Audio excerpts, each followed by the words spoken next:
বন্ধুরা, আজ বানাবো ধনে পাতা দিয়ে বেগুনের চচ্চড়ি। প্রথমে কড়াইতে তেল দিয়ে দিচ্ছি। তেল গরম হয়ে গেছে, এবার আমি পাঁচফোড়নটা দিয়ে দেবো।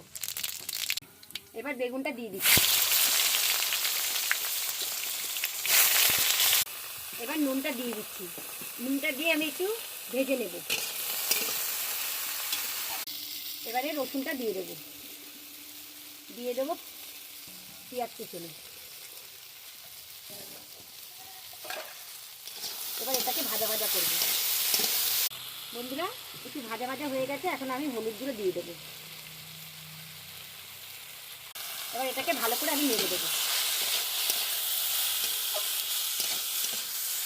ভাজা ভাজা হয়ে গেছে, হলুদটা দিয়ে আমি একটু সামান্য জল দিয়ে দেবো।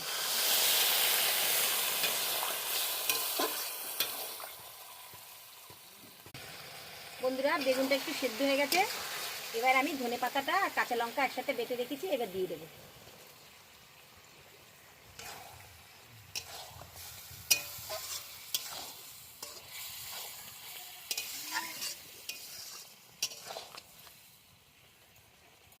এবার সামান্য একটু পরিমাণ চিনি দিয়ে দেবো।